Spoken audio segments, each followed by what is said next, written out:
क्षुल्लक कारणावरून दारूच्या नशेत एका तरुणावर चाकूनं भुसकून सपासप 4 वार केल्यानं तरुण गंभीर जखमी झाला. अकोल्याच्या वाडेगावात ही घटना घडली असून त्याला तातडीनं शासकीय रुग्णालयात भरती करण्यात आलंय. सध्या जखमी तरुणाची प्रकृती गंभीर आहे. मिळालेल्या माहितीनुसार आरोपींकडून पीडितेला मारहाण करत शोषण केल्याची घटना समोर आली आहे. याचा एक व्हिडिओ सोशल मीडियावर व्हायरल होत आहे. तर पीडितेचे अश्लील फोटोही व्हायरल करण्यात आले. एका सामाजिक कार्यकर्त्याच्या मदतीनं पीडितेच्या आईकडून अकोल्यातील खदान पोलीस ठाण्यात तक्रार दाखल करण्यात आली.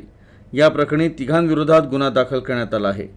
तर या प्रकरणातील आरोपी हे अल्पवयीन असल्याचं पोलिसांचं म्हणणं आहे. मात्र यामध्ये अधिक चौकशी करण्यात येत आहे. आरोपींनी पीडित मुलीचे अश्लील फोटो आणि व्हिडिओ काढून इंस्टाग्रामवर व्हायरल केले. या प्रकरणी आणखीन एक पीडित आणि आरोपी वाढण्याचीही शक्यता आहे. तर पोलिसांनी देखील त्या दिशेनं तपास सुरू केला आहे.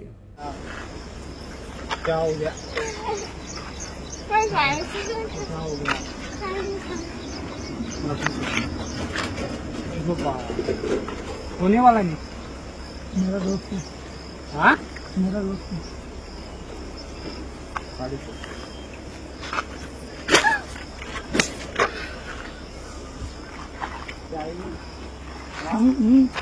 आई क्या पकड़ तू आई क्या ये तुम्ही कोणासाठी साक्षी सांगा किसके साथ साक्षी सांगा बोलले ना तुम्ही मी रोज उसकी मॅसेज चालू होती माहिती आहे? फिर्यादी यांनी दिलेल्या तक्रारीवरून BNS सेक्शन 64, 65, 118(1), 351(2), 137(1) ॲट्रॉसिटीचे विविध कलम आणि पॉक्सो कायदाचे कलम 4(12) प्रमाणे गुन्हा दाखल करण्यात आलेला आहे. तर पीडित जी मुलगी आहे तिच्यावरती जो आरोपी आहे आरोपीने बलात्कार केलेला आहे आणि तदनंतर त्याचे त्या संबंधाचे फोटो व्हायरल करण्याची धमकी दिल्या कारणाने खदान पोलीस स्टेशन येथे गुन्हा दाखल झालेला आहे आणि त्याचा तपास स्वतः आम्ही करत आहोत. बरोबर आहे, तो मारहाणीचा व्हिडिओ व्हायरल झाल्या कारणाने त्या अनुषंगाने त्या विविध कलम ते पण ॲड करण्यात आलेले आहेत आणि त्याचं कारण काय, इंटेन्शन काय, ते सर्व तपासामध्ये शोध घेण्यात येईल. मला काल रात्री एक महिलाचा फोन आला रात्री 10 वाजता की भाऊ मला असं की माझ्या मुलीवर अत्याचार झालेला आहे, तुम्ही लवकर घरी या.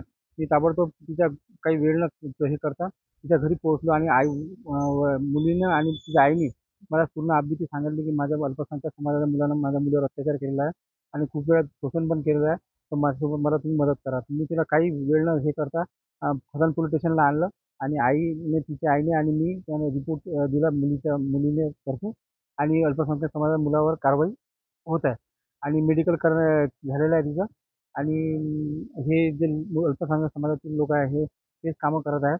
त्यामुळे आपल्या मुलीवर पालकांनी लक्ष ठेवावे